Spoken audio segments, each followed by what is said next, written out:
November 27th, 2007, Thanksgiving Day. Kansas City Chiefs linebacker Javan Belcher seemed to have everything. A solid NFL career, a girlfriend, a 3-month-old daughter. But that morning, something inside him snapped. He shot and killed his girlfriend Cassandra Perkins 9 times while his mother and infant daughter were in the home. Then he drove to Arrowhead Stadium, thanked his coaches for everything they'd done for him, walked into the parking lot, and shot himself in the head in front of them. The game went on as scheduled the next day. That's where we're starting, because what you're about to hear over the next 2 hours will shake everything you thought you knew about the NFL. These aren't just controversies. These are the stories they tried to bury, the tragedies that changed lives forever, and the hidden truths that make you question everything about America's most popular sport. Let's talk about Aaron Hernandez. Everyone knows he murdered Odin Lloyd, but what most people don't know is that he was allegedly involved in a double homicide a year earlier. In July 2012, two men named Daniel de Abreu and Safiro Furtado were sitting in their car at a red light in Boston when someone pulled up alongside them and opened fire. Both men died instantly. According to investigators, Aaron Hernandez killed them because one of them accidentally spilled a drink on him at a nightclub earlier that night. Think about that. An NFL player with a $40 million contract murdered two innocent people over spilled alcohol. He was acquitted of those murders in 2017, but 5 days later, he hung himself in his prison cell. And here's what makes it even darker. When they did the autopsy, they found he had one of the worst cases of CTE ever documented in someone his age. His brain looked like it belonged to a 70-year-old man. The question nobody wants to ask is how much of his violence was him, and how much was the disease eating away at his brain. But Hernandez wasn't the only player whose story ended in a cell. Ray Caruth was a first-round pick for the Carolina Panthers in 1997, a talented wide receiver with a promising future. In 1999, he was dating a woman named Sharika Adams, who was 8 months pregnant with his child. Caruth didn't want to pay child support, so he hired 3 men to kill her. On November 16, 1999, Caruth drove in front of Adams's car, while another vehicle pulled up beside her and opened fire. She was shot 4 times. She managed to call 911 before losing consciousness, telling the operator that Caruth had stopped his car to block her in. She died a month later, but doctors were able to save the baby. Chancellor Lee Adams was born with cerebral palsy due to oxygen deprivation during the shooting. Ray Caruth was convicted of conspiracy to commit murder and sentenced to nearly 19 years in prison. He was released in 2018. The child he tried to kill is still alive, raised by his grandmother, Sharika's mother. And Caruth? He's walked free while Chancellor still lives with the injuries caused by a father who wanted him dead before he was even born. Speaking of players who destroyed lives, let's talk about O.J. Simpson. Yeah, everyone knows about the murder trial. But what's crazy is how close the NFL came to being directly tied to it. Simpson was one of the league's biggest stars, a Heisman winner, Hall of Famer, and the face of the NFL in the 1970s. When he was accused of murdering Nicole Brown Simpson and Ron Goldman in 1994, the trial became the biggest media spectacle in American history. The white Bronco chase, the glove. If it doesn't fit, you must acquit. Simpson was acquitted in criminal court but found liable in civil court and ordered to pay $33.5 million to the victims' families. He never paid most of it. In 2007, he was arrested again, this time for armed robbery in Las Vegas. He served 9 years in prison before being released in 2017. He died in 2024, and to this day, millions of people believe he got away with murder. The NFL has spent decades trying to distance itself from his legacy, but his name is permanently embedded in the league's history, whether they like it or not. Now let's talk about something the league really doesn't want you thinking about. CTE, chronic traumatic encephalopathy.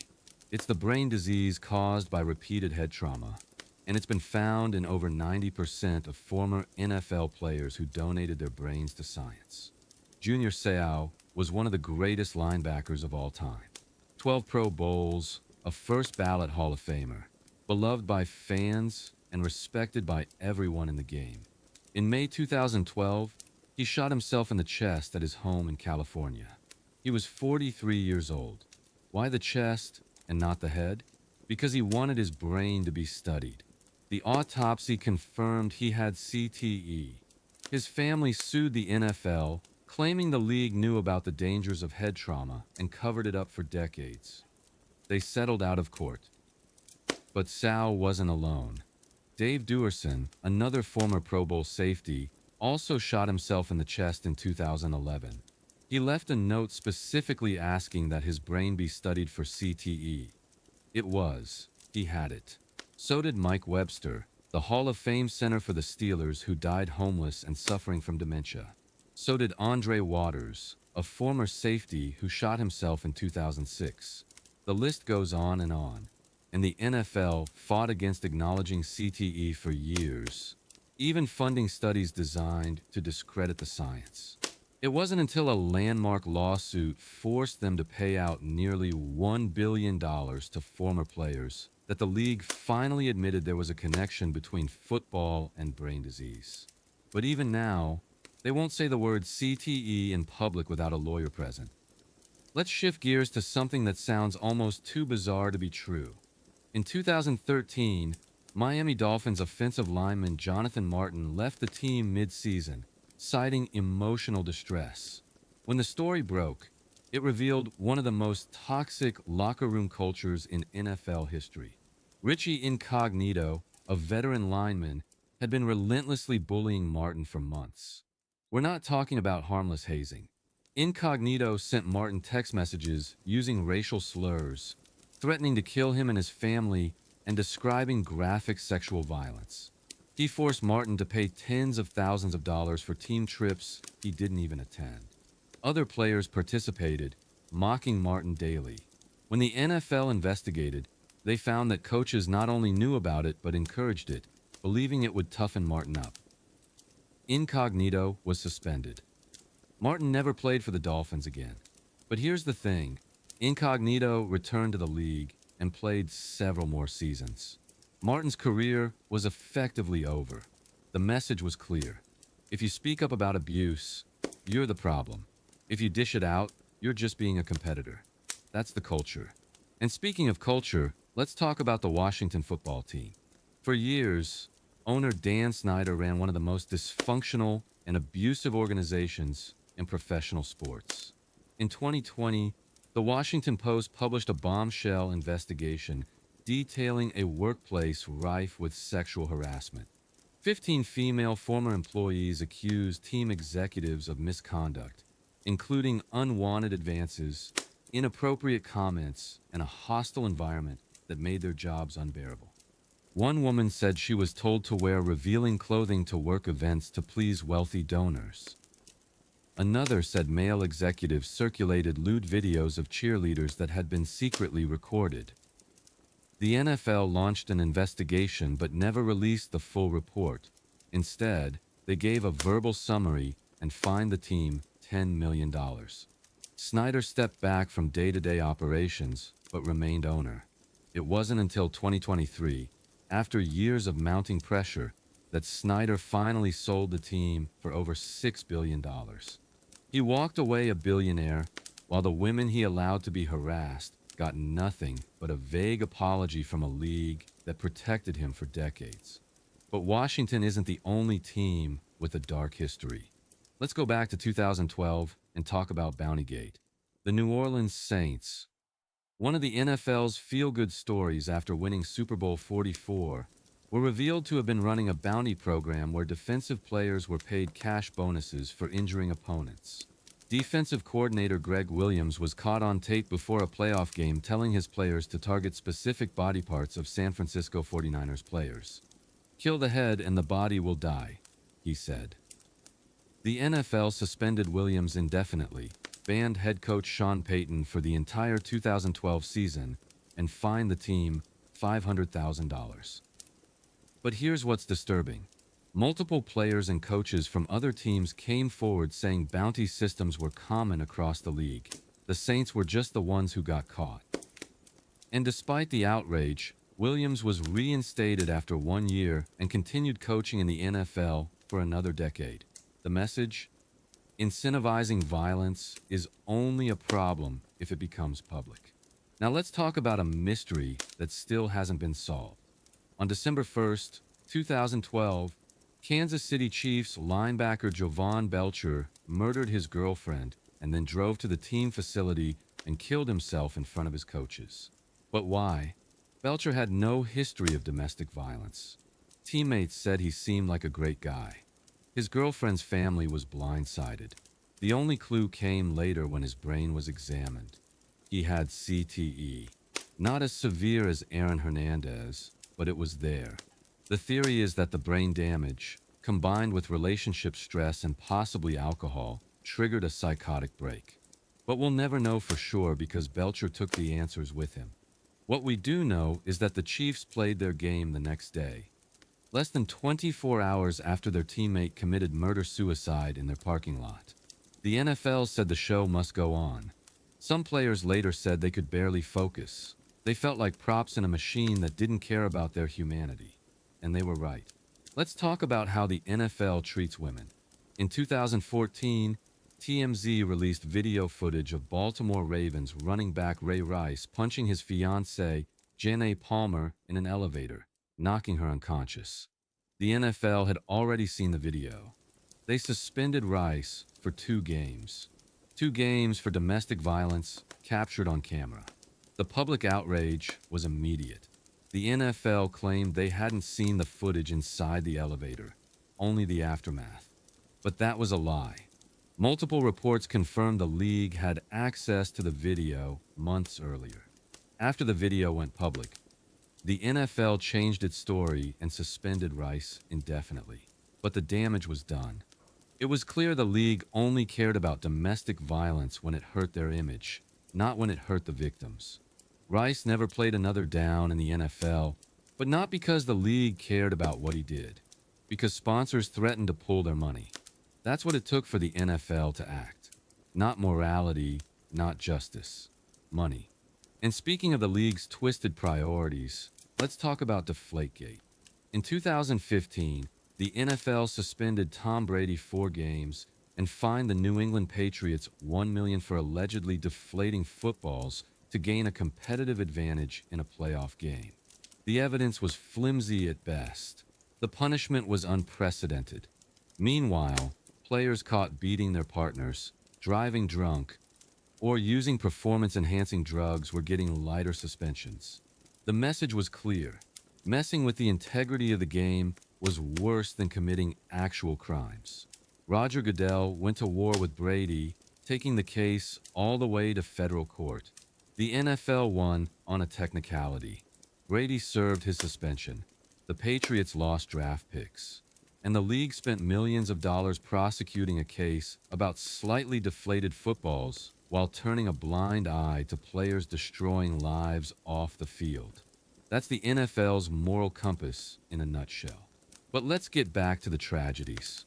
On November 27th, 2007, just hours after the Kansas City Chiefs played a Thanksgiving Day game, Sean Taylor was shot during a home invasion in Miami. Taylor was one of the NFL's most feared safeties, a young star with a reputation for devastating hits and unmatched instincts. The intruders broke into his home in the middle of the night. Taylor confronted them. One of them fired a gun, hitting Taylor in the femoral artery. He died the next day. He was only 24 years old. The investigation revealed the burglars were acquaintances of Taylor's half-sister and thought the house would be empty. They didn't expect anyone to be home. They definitely didn't expect to be confronted. 4 men were eventually convicted. One was sentenced to life in prison. But the tragedy left questions. Why didn't Taylor have better security? Why were people close to his family involved? And how does someone so young, so talented, so full of life get taken away over a random robbery? There are no good answers. Just a family left grieving and a league that moved on within a week. Then there's Steve McNair. McNair was one of the toughest quarterbacks to ever play the game. Co-MVP in 2003, a Super Bowl appearance, and a reputation for playing through injuries that would sideline most players. After retiring in 2008, McNair seemed to be enjoying life. But on July 4th, 2009, he was found dead in a Nashville condominium. He'd been shot 4 times. Lying next to him was Sahel Kazemi, a 20-year-old woman he'd been having an affair with. She had a single gunshot wound to the head. Police ruled it a murder-suicide. Kazemi had been struggling financially and was distraught over McNair's refusal to leave his wife. She shot him while he was sleeping on the couch, then turned the gun on herself. McNair's death stunned the football world. He was a legend, a warrior, a hero to fans in Tennessee, but he was also a man who made choices that cost him everything. His family was shattered, his legacy was complicated, and the NFL, as always, offered thoughts and prayers before moving on to the next game. Now let's talk about something the NFL desperately wants you to forget: the concussion cover-up. For decades, the league denied there was any link between playing football and long-term brain damage. They funded studies designed to discredit independent research. They attacked scientists who spoke out. One of those scientists was Dr. Bennett Omalu, a forensic pathologist who first discovered CTE in the brain of former Steelers center Mike Webster. Webster had died at 50 after years of homelessness, dementia, and self-destructive behavior. When Omalu published his findings in 2005, the NFL tried to destroy him. They demanded his research be retracted. They questioned his credentials. They launched a smear campaign, but Omalu didn't back down. More and more players came forward with stories of memory loss, depression, and violent behavior. The evidence became undeniable. In 2015, the NFL finally agreed to a settlement that would pay out nearly $1 billion to former players suffering from brain injuries.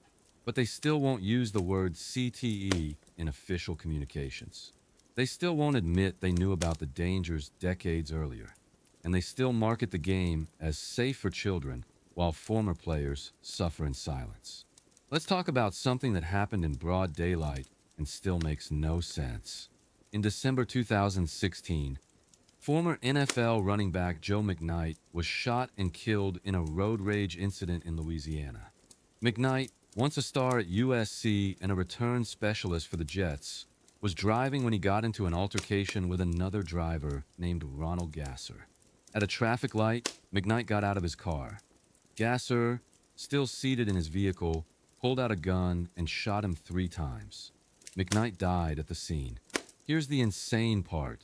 Gasser wasn't arrested that day. Police questioned him and let him go, saying he claimed self-defense and they needed more time to investigate. It took 3 days for him to be charged. The delay sparked outrage, with many pointing to racial dynamics.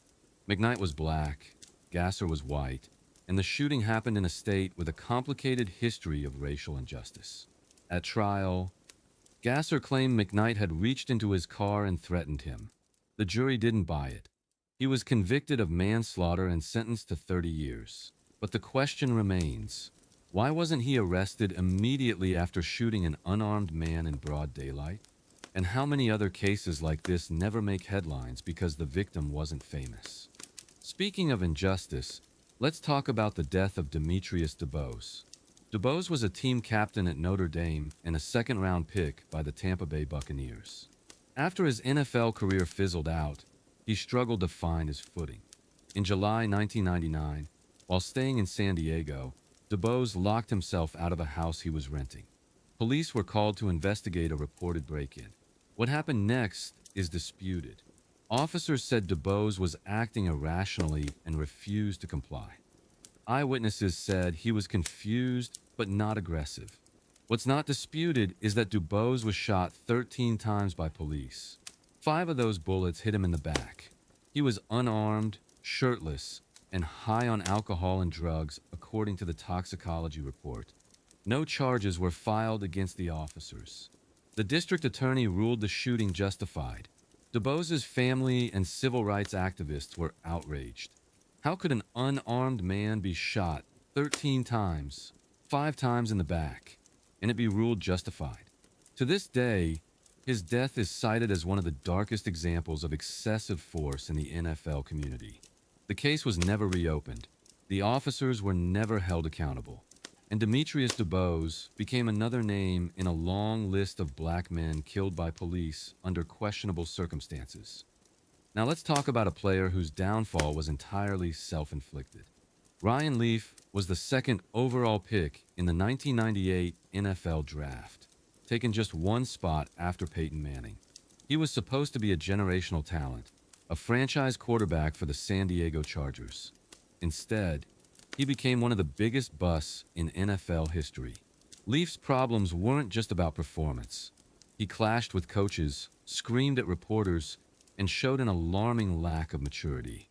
After washing out of the league, his life spiraled.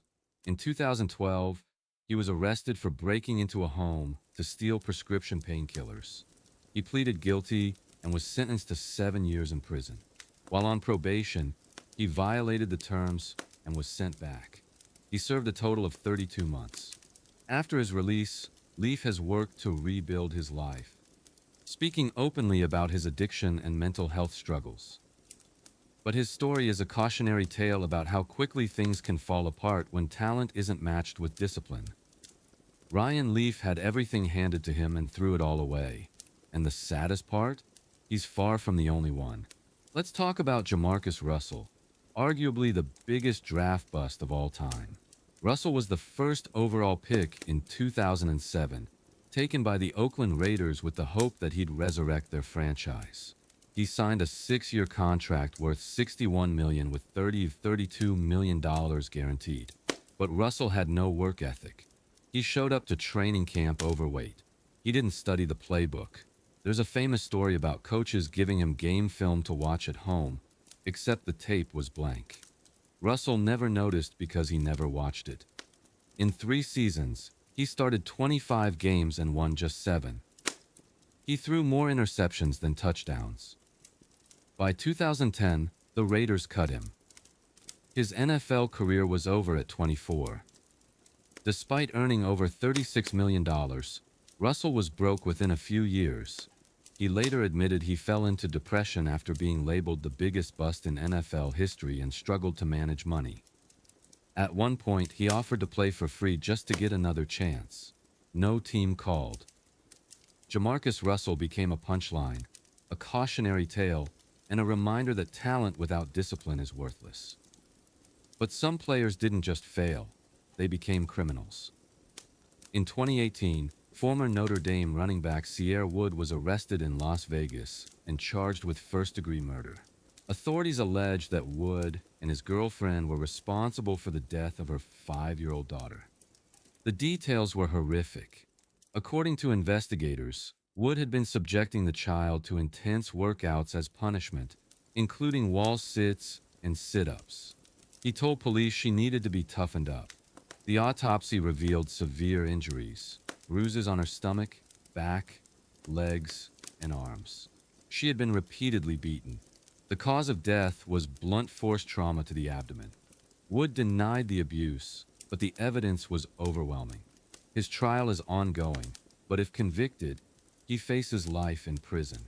For someone who once ran through defensive lines at one of the most prestigious football programs in the country, the fall could not be more complete. And the little girl who died? She never had a chance. Now let's talk about a player whose story ended in absolute chaos. In January 2022, security cameras captured a surreal scene at a children's learning center in Florida. Former NFL defensive tackle Malik McDowell was seen wandering around the premises completely naked. Police reports described him as aggressive and incoherent. When officers arrived, McDowell reportedly charged at them. He was tased, subdued, and arrested. The charges included public exposure, assaulting an officer, and resisting arrest. Body cam footage went viral. McDowell had been a second-round pick by the Seattle Seahawks in 2017, a freakishly athletic defensive lineman who was supposed to be a game wrecker, but he never played a single down for Seattle. Weeks after being drafted, he got into a serious ATV accident that left him with a concussion and facial injuries. His career stalled before it started. Over the next few years, he was arrested multiple times for disorderly conduct, resisting arrest, concealing stolen property, and more. What made the 2022 incident so bizarre was the sheer absurdity of it. How does someone go from being a top NFL draft pick to being tased while naked at a daycare? The answer, as with so many of these stories, is likely a combination of brain trauma, mental illness, and a system that builds players up and then abandons them the moment they're no longer useful.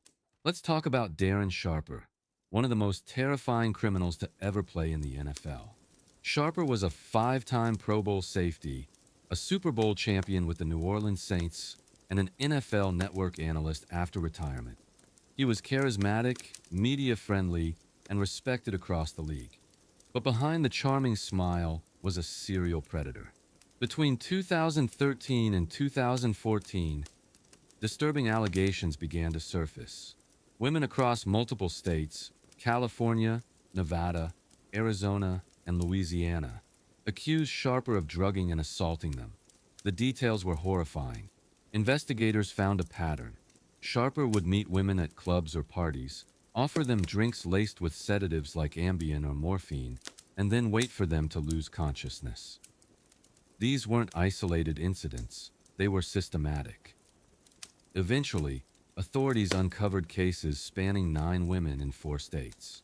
Prosecutors described him as a serial predator, one who used his fame to gain trust and then exploited it in the most disturbing way imaginable. Sharper pleaded guilty to multiple charges, including rape and conspiracy to distribute controlled substances. In 2016, he was sentenced to 18 years in prison.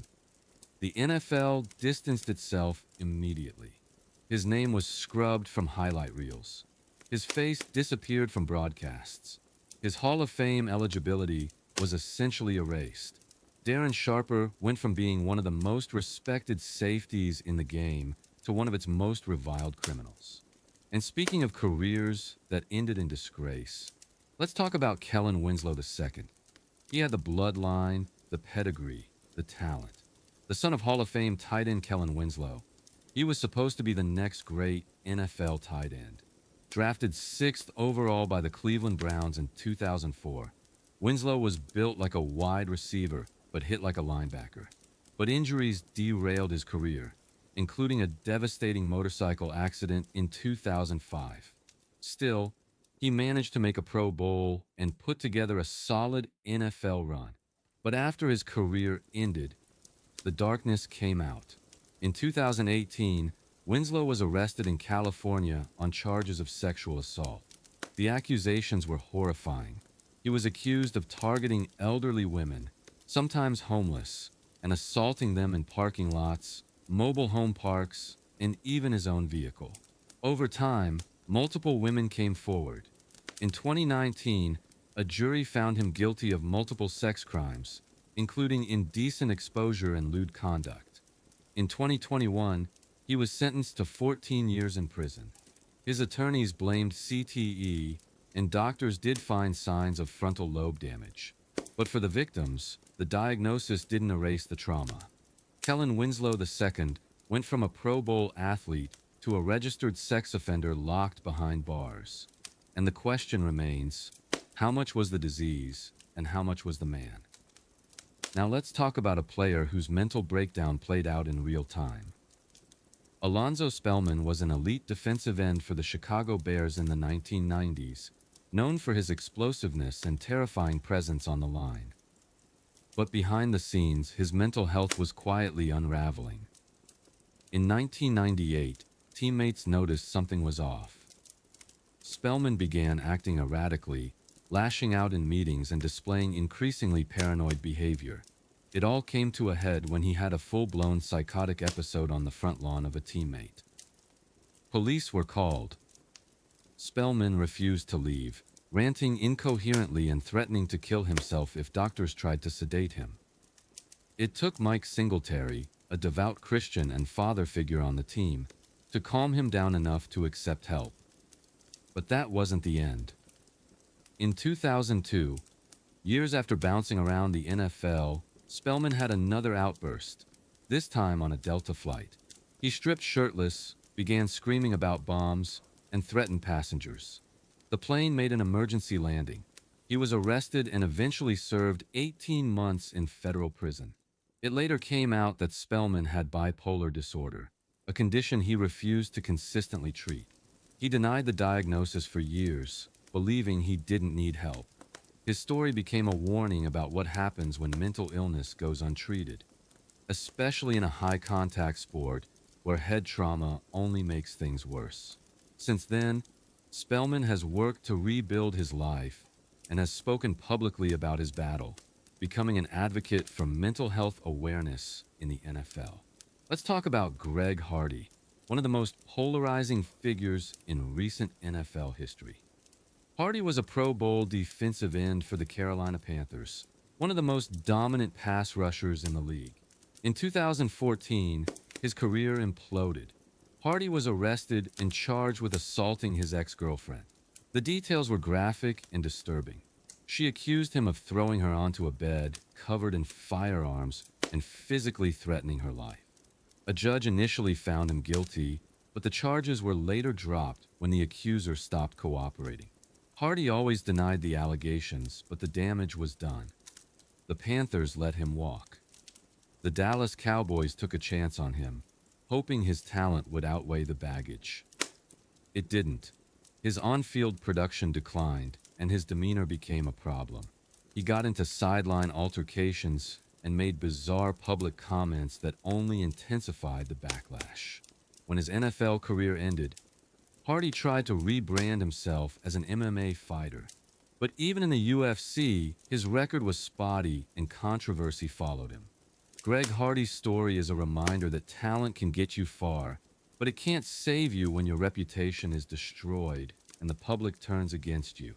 Now let's talk about something that still haunts NFL fans: the 1970 Marshall plane crash. On November 14th, 1970, Marshall University's football team was flying home from a game at East Carolina. On board were 75 people: players, coaches, staff, boosters, and flight crew. As the plane approached Tri-State Airport on a rainy, foggy night, it clipped trees just short of the runway and slammed into a hillside. The aircraft exploded. Every single person on board was killed. 36 Marshall players, 9 coaches, 25 boosters, and 5 crew members, gone in an instant. The crash devastated Huntington, West Virginia. Families lost sons, fathers, and brothers all at once. The entire core of the Marshall football program was wiped out. University officials even considered shutting the program down altogether. But in the end, Marshall chose to rebuild.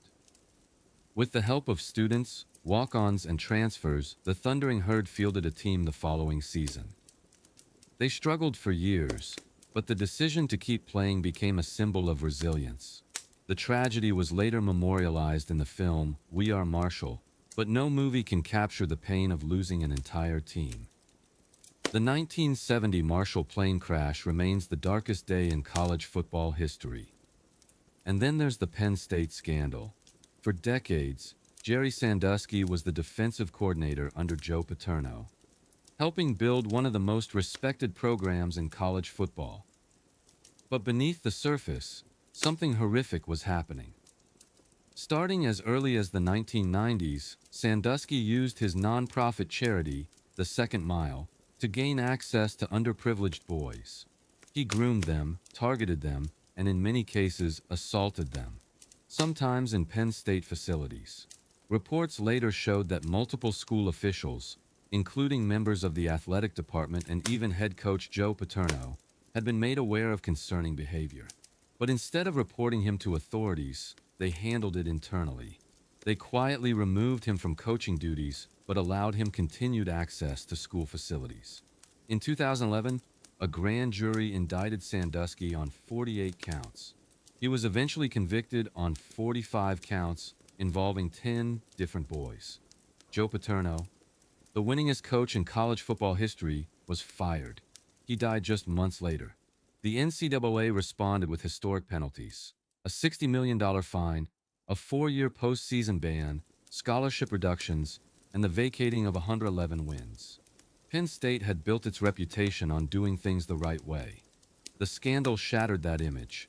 It wasn't just a failure of oversight. It was a culture of protection, silence, and denial that allowed one man to exploit young lives for years. Even now, Penn State is still rebuilding its reputation. The statue of Paterno was removed. The wins were eventually restored, but the scars remain. Let's talk about a tragedy that never should have happened. On May 29, 2018, University of Maryland offensive lineman Jordan McNair collapsed during a team conditioning workout.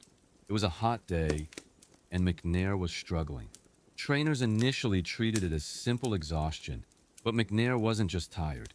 He was in the early stages of heat stroke. For over an hour, his body temperature rose unchecked.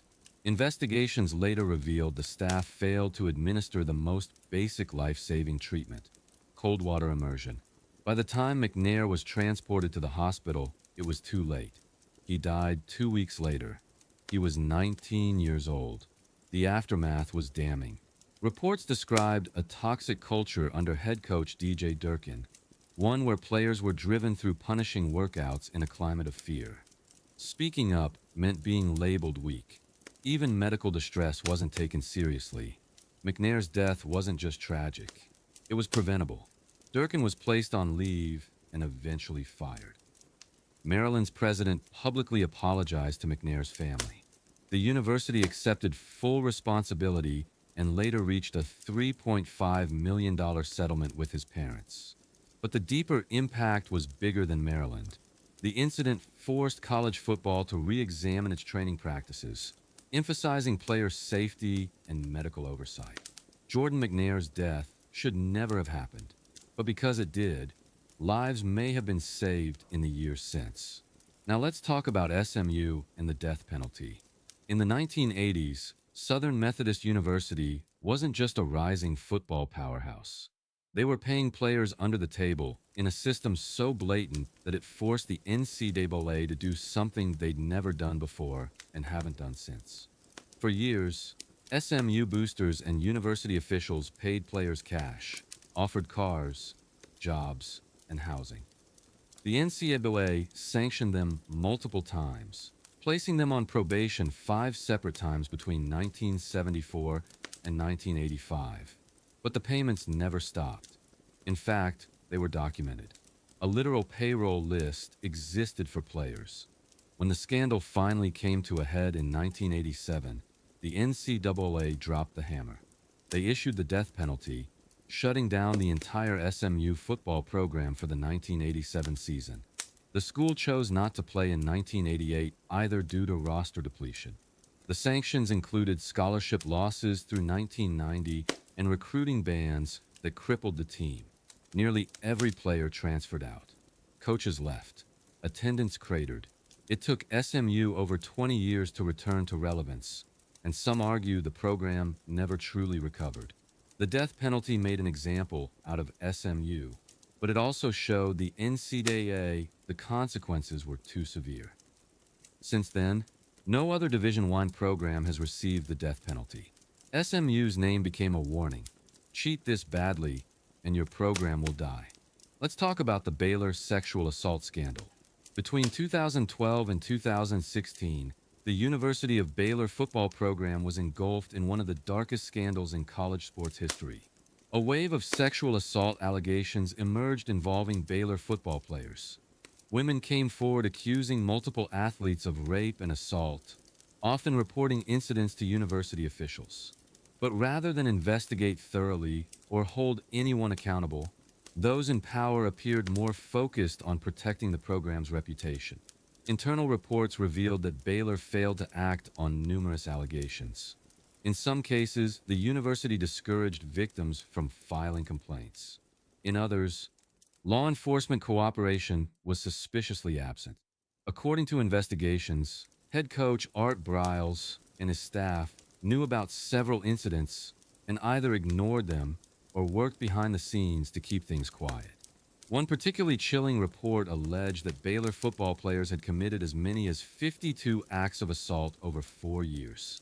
The exact number was debated, but the culture of permissiveness was undeniable. Art Briles was fired. Baylor's president, Ken Starr, resigned. Athletic director Ian McCaw stepped down. But what made the scandal stand out was how deeply the university failed its students. Football players were allowed to keep playing despite credible allegations. Victims were left unsupported. The system, from the top down, seemed more concerned with wins than with justice. To this day, Baylor's handling of the scandal remains one of the most damning examples of institutional failure in college football history. Now let's talk about Antonio Brown, whose fall from grace was one of the strangest in NFL history. Brown went from being the best wide receiver in football to a player no team would touch. It started with his behavior in Pittsburgh, where he clashed with Ben Roethlisberger and demanded a trade. The Steelers sent him to Oakland, where things got even weirder. Brown showed up to camp in a hot air balloon. He got frostbite on his feet from a cryotherapy accident. He fought with the team over his helmet, insisting on wearing an outdated model that wasn't certified. Then he got into a screaming match with general manager Mike Mayock and called him a racial slur. The Raiders released him before he played a single game. The Patriots immediately signed him, but within 2 weeks, he was gone after sexual assault allegations surfaced. A former trainer accused him of assaulting her on multiple occasions. Brown denied it, but later settled a civil lawsuit. He briefly returned with Tampa Bay, where he won a Super Bowl. But in 2022, during a game, he ripped off his jersey and pads in the middle of a play and stormed off the field shirtless, quitting on his team in real time. Since then, Brown has posted increasingly erratic content on social media, burned every bridge in the league, and become more famous for his meltdowns than his catches. His story is a reminder that no amount of talent can save you when you refuse to get help. Let's talk about Plaxico Burress, who literally shot himself in the leg and ended his career. In December 2008, Burress was a star receiver for the New York Giants, fresh off catching the game-winning touchdown in Super Bowl 42. One night, he went to a Manhattan nightclub with a loaded gun tucked into his sweatpants. No holster, no safety. At some point during the night, the gun slipped, and Burress instinctively grabbed for it. The gun went off, shooting him in the thigh. He was rushed to the hospital, and when authorities found out, they opened an investigation. New York has some of the strictest gun laws in the country, and Burress didn't have a permit to carry. He was charged with criminal possession of a weapon. Despite his lawyers arguing that it was an accident and no one else was hurt, the prosecutor pushed for prison time. In 2009, Burress pleaded guilty and was sentenced to 2 years in prison. The Giants released him. His career was essentially over. After serving 20 months, he was released and briefly returned to the league, but he was never the same. Plaxico Burress went from Super Bowl hero to convicted felon because he couldn't properly carry a gun. And the craziest part? If he just admitted what happened immediately instead of trying to cover it up, he probably would have avoided prison. But ego, bad advice, and poor decisions cost him everything. Speaking of self-inflicted disasters, let's talk about Josh Gordon. Gordon was one of the most talented wide receivers the NFL has ever seen. In 2013, he led the league in receiving yards despite having 4 different quarterbacks throw to him, none of them particularly good. But Gordon had a problem. He couldn't stop smoking marijuana. He was suspended multiple times by the NFL for violating the substance abuse policy. Each time, he'd return briefly, show flashes of brilliance, then get suspended again. By 2019, he'd been reinstated and suspended so many times that teams stopped believing he could stay clean. Gordon has been open about his struggles with addiction, admitting that it started as a way to cope with anxiety and depression. He's tried rehab multiple times. He's tried playing in different cities. He's tried everything. But the cycle kept repeating. As of now, Gordon hasn't played in the NFL since 2021. His career is essentially over, and the tragedy is that if he'd been born just a few years later, when marijuana policies were more lenient and mental health resources were more available, his story might have been different. Instead, he's another cautionary tale about wasted potential. Now let's talk about the death of Pat Tillman, one of the most controversial and heartbreaking stories in NFL history. Tillman was a safety for the Arizona Cardinals who walked away from a $3.6 million contract in 2002 to enlist in the U.S. Army after the September 11th attacks. He became a national hero, a symbol of sacrifice and patriotism. In April 2004, while serving in Afghanistan, Tillman was killed. The Army initially reported that he died in a heroic firefight with enemy forces, but that was a lie. Weeks later, the truth came out. Tillman had been killed by friendly fire. His own unit shot him. The Army had known almost immediately but chose to cover it up, turning Tillman into propaganda for the war effort. His family was devastated and furious. They demanded answers. Investigations revealed that the Army had destroyed evidence, lied to investigators, and used Tillman's death to boost recruitment. To this day, questions remain about what exactly happened that day in the mountains.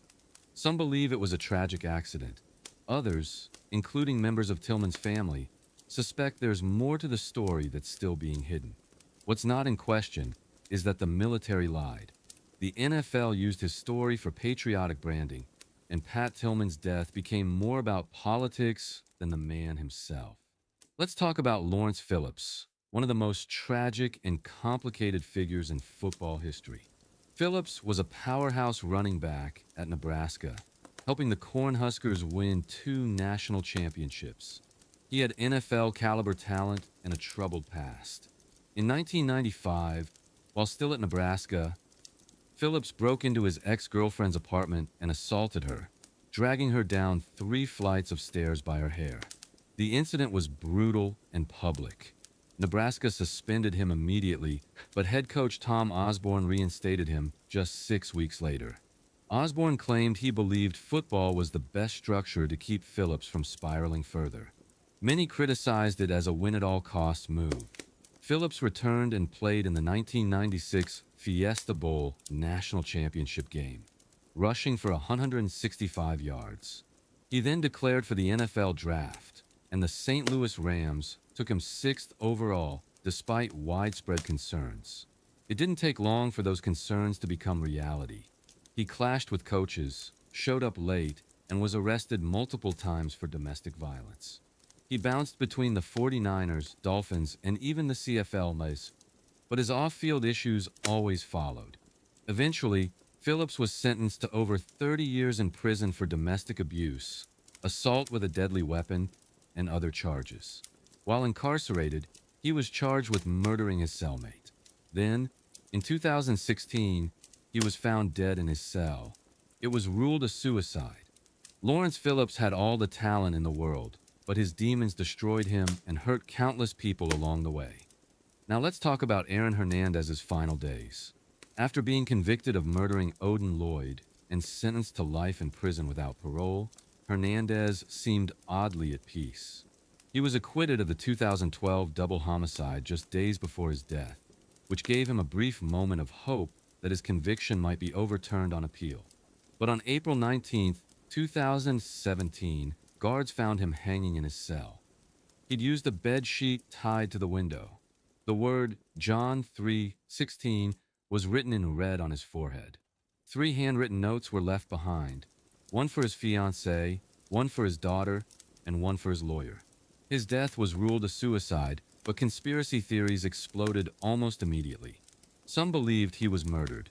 Others thought he killed himself to take advantage of an old Massachusetts legal rule that vacates convictions if someone dies before their appeal is heard, which would have helped his family financially. The autopsy revealed something even more disturbing. Hernandez had stage 3 CTE, the most severe case ever seen in someone his age. His brain resembled that of a 67-year-old former player. Researchers said the damage was so extensive it would have affected his decision-making, impulse control, and emotional regulation. The question that haunts people is whether Aaron Hernandez was a monster or a victim of a disease that destroyed his brain. The truth is probably both, but the fact remains that 3 people are dead, families are destroyed, and a 27-year-old man with everything to live for chose to end his life in a prison cell. Let's talk about a scandal that rocked the NFL to its core. In 2021, emails leaked from an investigation into the Washington football team revealed that John Gruden, then head coach of the Las Vegas Raiders, had sent racist, homophobic, and misogynistic emails over several years.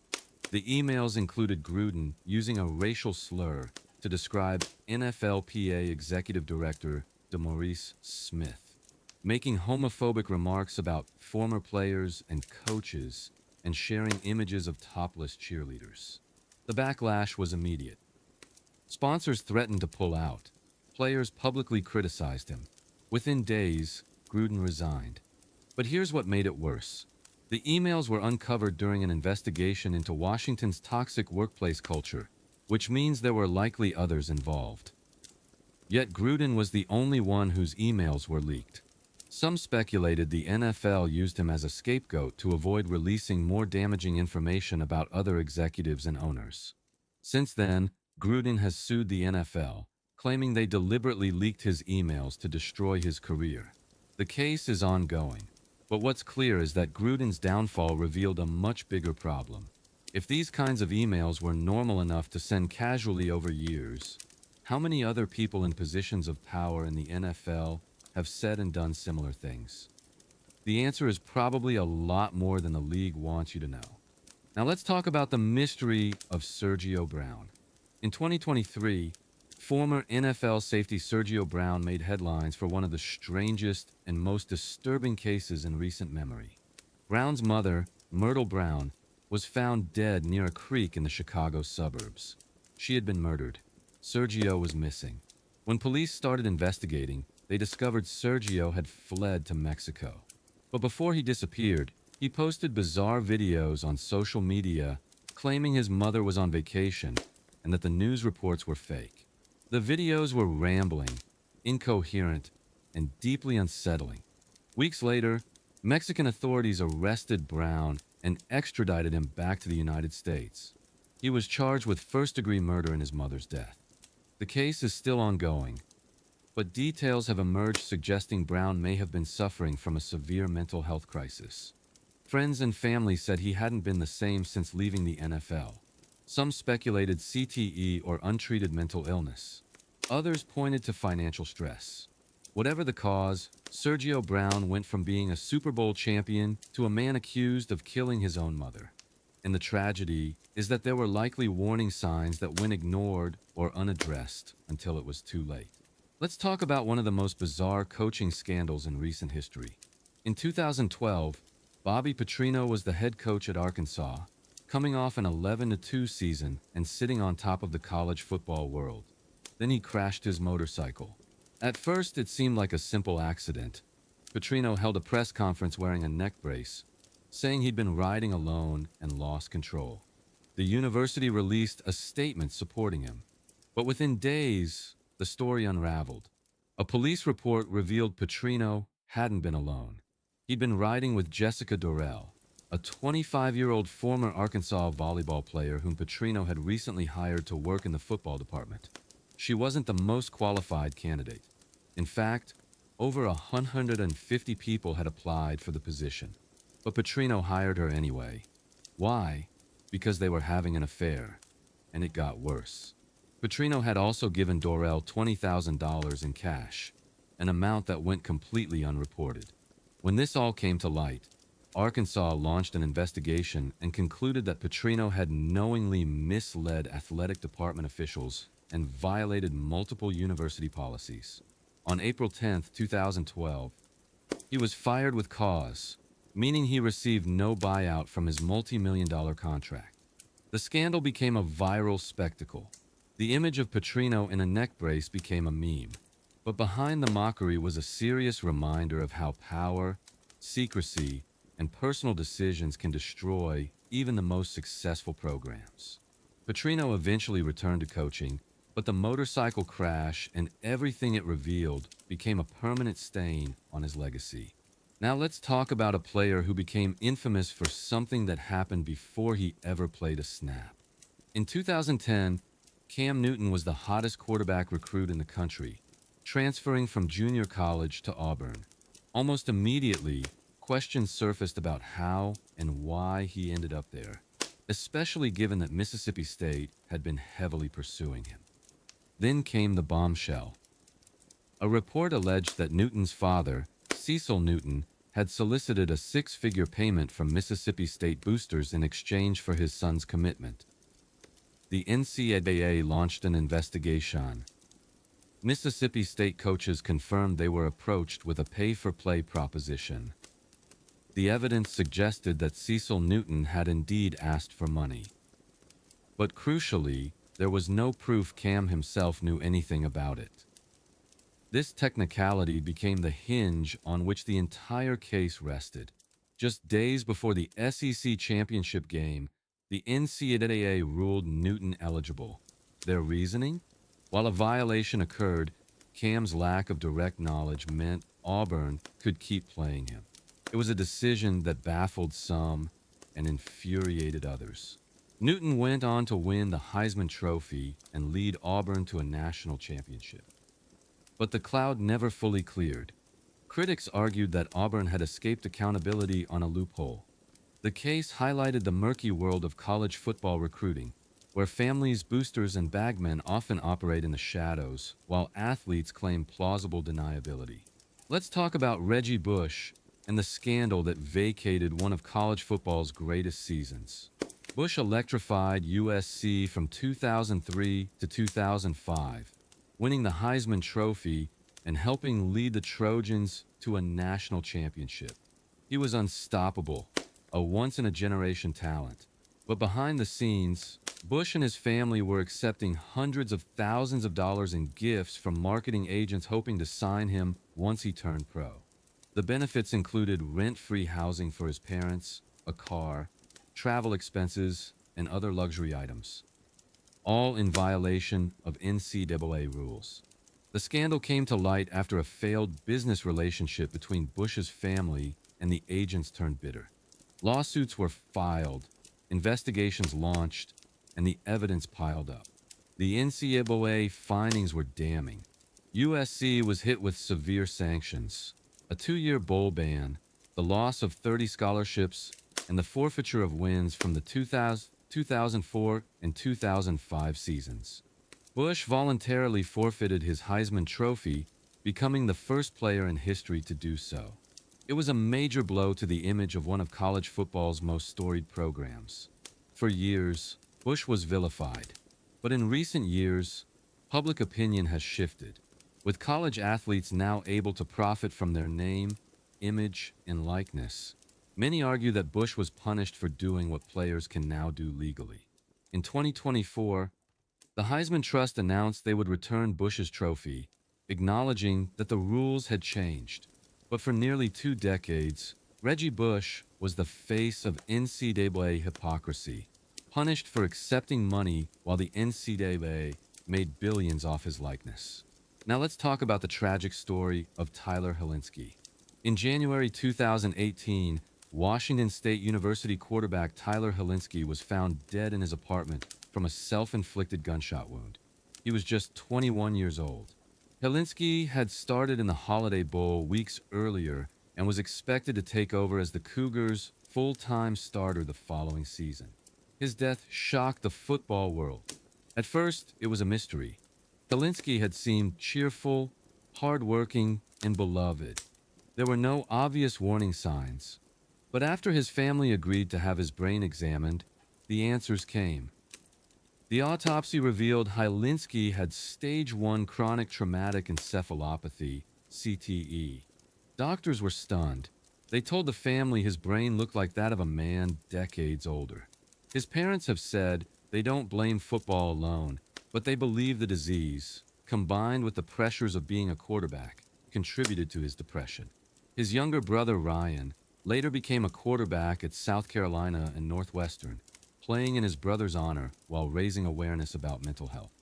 In the wake of Tyler's death, his family founded Helinski's Hope, a nonprofit dedicated to ending the stigma around mental illness in athletes. His story became a rallying cry for more open conversations about concussions, CTE, and the invisible battles young athletes face. Let's talk about a story that's still unfolding. In 2024, former Buffalo Bills punter Matt Araiza was at the center of a civil lawsuit alleging he participated in a gang rape while he was a student at San Diego State in 2021. The accusation surfaced in 2022, just after Araiza had been drafted by the Bills. When the allegations became public, Buffalo released him immediately. The San Diego District Attorney's Office investigated but declined to file criminal charges, citing insufficient evidence. But the civil case continued. Araiza has denied the allegations, and his legal team has argued that the accuser's timeline doesn't match the facts. The case has divided public opinion. Some believe Araiza is innocent and was wrongly smeared. Others believe the lack of criminal charges doesn't mean nothing happened. What's certain is that Araiza's NFL career was derailed before it began. He hasn't played a single down since being released. Whether he'll ever get another chance depends on how the civil case resolves and whether teams are willing to take the PR risk. But the story is a reminder that accusations alone, regardless of whether they lead to criminal charges, can destroy a career in today's NFL. Now let's talk about the Minnesota Vikings' 2005 Love Boat scandal, one of the most embarrassing incidents in NFL history. In October 2005, several Vikings players rented 2 luxury yachts on Lake Minnetonka for what was supposed to be a team bonding event. What actually happened was a floating party featuring strippers, sex acts, and drugs. When the boats returned to shore, the crew members reported what they'd witnessed to police. The scandal made national headlines. 4 players were charged with misdemeanors related to indecent conduct and prostitution. The Vikings were humiliated. The NFL fined the team and several players. But what made the scandal worse was that it revealed a broader culture problem within the organization. This wasn't just a few bad apples. It was a systemic issue of entitlement and poor judgment. The Love Boat scandal became a punchline for late-night comedians, but it also forced the league to have uncomfortable conversations about player behavior and accountability. Let's talk about Michael Vick's dogfighting ring, one of the most shocking scandals in NFL history. In 2007, federal authorities raided a property owned by Vick in Virginia. What they found was horrifying. A dogfighting operation complete with training equipment, fighting rings, and evidence of executed dogs. Vick wasn't just attending dogfights, he was funding and organizing them. Dogs that didn't perform were killed, sometimes by hanging, drowning, or electrocution. The public outrage was immediate and overwhelming. Animal rights groups protested outside NFL games. Sponsors dropped him. The Atlanta Falcons suspended him. Vick initially denied involvement, but the evidence was overwhelming.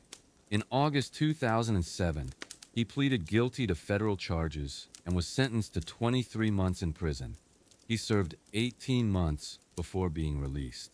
The NFL suspended him indefinitely. But here's where the story gets complicated. After his release, Vick worked to rebuild his image. He partnered with the Humane Society, speaking out against animal cruelty. He paid back creditors from his bankruptcy. And in 2009, the Philadelphia Eagles gave him a second chance. Vick played well enough to earn a Pro Bowl selection in 2010 and became one of the rare athletes to successfully rehabilitate his public image. But to this day, millions of people refuse to forgive him. They argue that the cruelty he inflicted on innocent animals is unforgivable, regardless of how much he's changed. Michael Vick's story is a reminder that redemption is possible, but it's never guaranteed, and for some, it's never enough. Now, by the way, if you're enjoying this, I'm going to be posting a lot here, so it would mean a lot if you subscribed and dropped a like. Let's keep going. Let's talk about the death of Thomas Herrion. On August 20th, 2005, San Francisco 49ers offensive lineman Thomas Harrion collapsed in the locker room immediately after a preseason game against the Denver Broncos. He was 23 years old. Medical staff rushed to help, but Harrion was unresponsive. He was pronounced dead at the hospital less than an hour later. The cause of death was later determined to be ischemic cardiomyopathy, a heart condition that had gone undiagnosed. Harrion's death shocked the NFL. He was young, in peak physical condition, and had just played an entire football game without showing any signs of distress. But the autopsy revealed his heart was significantly enlarged, a condition that can be fatal under extreme physical stress. The tragedy raised questions about the NFL's medical screening process. How could a professional athlete with a life-threatening heart condition make it through multiple physicals and medical exams without anyone detecting it? The league responded by implementing more rigorous cardiac screening for all players. But for Harrion's family, the changes came too late. Let's talk about Darryl Stingley, whose life was forever changed by one of the most brutal hits in NFL history. On August 12, 1978, during a preseason game between the New England Patriots and Oakland Raiders, Stingley ran a route across the middle. Raiders safety Jack Tatum, known as the assassin for his vicious hits, launched himself at Stingley and delivered a helmet-to-helmet blow. Stingley collapsed immediately. He never moved. The hit fractured 2 vertebrae in Stingley's neck and left him paralyzed from the chest down. He would spend the rest of his life in a wheelchair. Tatum never apologized. He insisted the hit was legal and that he was just playing the game the way it was meant to be played. The two men never reconciled. Stingley spent years in rehabilitation, eventually regaining limited use of his right arm. He became an advocate for spinal cord injury research and wrote a book about his experience. He passed away in 2007 at the age of 55 from complications related to his paralysis. Darryl Stingley's story is a reminder of how fragile life is in football and how one moment can change everything forever. Now let's talk about the mysterious death of Corey Stringer. On August 1st, 2001, Minnesota Vikings offensive tackle Corey Stringer collapsed during training camp. It was a scorching hot day in Minnesota, and the team was conducting a grueling morning practice. Stringer, who weighed over 330 pounds, struggled through the drills. By the end of practice, he was vomiting and disoriented. Trainers initially treated it as heat exhaustion and had him sit in the shade. But Stringer's condition worsened rapidly. His body temperature had reached 108.8 degrees. He was rushed to the hospital, but it was too late. He died early the next morning from heat stroke. He was 27 years old. The tragedy sparked an immediate investigation. Why wasn't Stringer given cold water immersion, the standard treatment for heat stroke? Why was practice conducted in such extreme heat? Why wasn't there better medical oversight? The NFL responded by implementing new heat safety protocols, including mandatory cooling stations, restrictions on practice intensity in high temperatures, and better medical training for teams. But for Stringer's wife, Kelsey, the changes came too late. She's since become a leading advocate for heat safety in sports, working to ensure no other family experiences what hers did. Let's talk about the death of Sean Taylor, which remains one of the most heartbreaking losses in NFL history. On November 26, 2007, Taylor was at his Miami home with his girlfriend and their 18-month-old daughter. In the middle of the night, intruders broke in. Taylor, hearing the noise, grabbed a machete and went to confront them. One of the intruders fired a gun, hitting Taylor in the femoral artery. He was rushed to the hospital and underwent emergency surgery, but he never regained consciousness. He died the next day. He was only 24 years old. The investigation revealed the burglars were acquaintances of Taylor's half-sister. They thought the house would be empty because the Redskins were supposed to be playing an away game that weekend. They didn't know Taylor had stayed home due to an injury. 4 men were eventually convicted. One was sentenced to life in prison, but the tragedy left so many questions. Why didn't Taylor have better security? Why were people connected to his family involved? And how does someone so young, so talented, so full of life get taken away over a random robbery gone wrong? Sean Taylor's number 21 was retired by Washington, and he was posthumously inducted into the team's Ring of Fame. But for those who knew him, the loss never gets easier. Let's talk about one of the strangest mysteries in NFL history. In 1994, Eugene Robinson was a respected safety for the Seattle Seahawks, known for his leadership and character. So when he received the Bart Starr Award in 1999, given annually to the NFL player who best exemplifies outstanding character, it seemed like a fitting honor. But just hours after receiving the award, Robinson was arrested in Miami for soliciting a prostitute. The timing couldn't have been worse. It was the night before Super Bowl 33, where Robinson's Atlanta Falcons were set to face the Denver Broncos. According to police, Robinson approached an undercover officer and offered her money for sex. He was arrested on the spot. The Falcons quickly posted bail, and Robinson played in the Super Bowl the next day. He performed poorly, giving up a long touchdown and missing key tackles. Atlanta lost 34-19. The fallout was swift. Robinson returned the Bart Starr Award, and the arrest became a permanent stain on an otherwise respectable career. The incident raised questions about judgment, pressure, and what drives athletes to make catastrophic decisions at the worst possible moments. Now let's talk about the death of Junior Seau, which sent shockwaves through the NFL and forced the league to confront its concussion crisis. On May 2, 2012, Seau was found dead at his Oceanside, California home. He had shot himself in the chest. He was 43 years old. The location of the gunshot was significant. Seau shot himself in the chest, not the head, because he wanted his brain to be studied. The autopsy confirmed what many feared. He had CTE. His family sued the NFL, claiming the league knew about the dangers of head trauma and covered it up for decades. They settled out of court. Seau's death was a turning point. He wasn't some obscure player. He was a 12-time Pro Bowler, a first-ballot Hall of Famer, beloved by fans and respected by everyone in the game. If CTE could destroy Junior Seau, it could destroy anyone. His death forced uncomfortable conversations about the true cost of playing football and whether the sport could ever be made truly safe. Let's talk about the tragic story of O.J. Murdoch, an undrafted wide receiver who never played a single down in the NFL, but whose story remains haunting.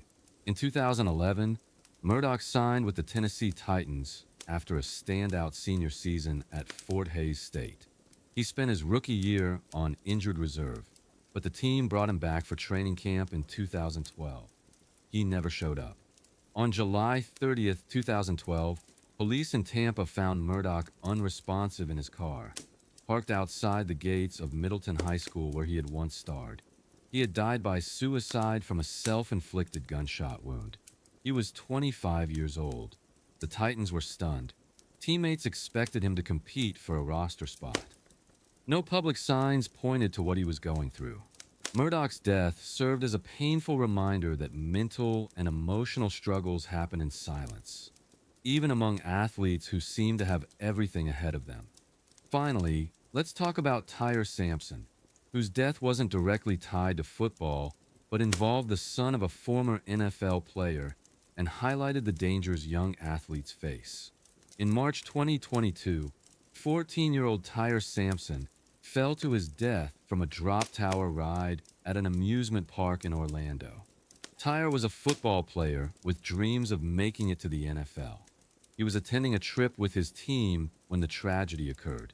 Investigations revealed that Tyre, who weighed over 300 pounds, should never have been allowed on the ride. The restraints weren't properly secured, and operators ignored safety protocols. The ride has since been permanently closed. Tyre's death devastated his family and the football community. It was a reminder that young athletes face dangers not just on the field, but everywhere.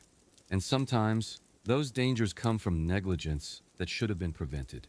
These stories, all of them, represent more than just scandals and tragedies. They represent real people whose lives were cut short, destroyed, or forever changed by the game they loved. The NFL is the most popular sport in America, generating billions of dollars every year. But behind the highlights and celebrations are these darker truths. The players who suffer in silence, the families left grieving, the victims forgotten, the system that protects the powerful and discards the vulnerable. Some of these stories you knew, others you'd never heard.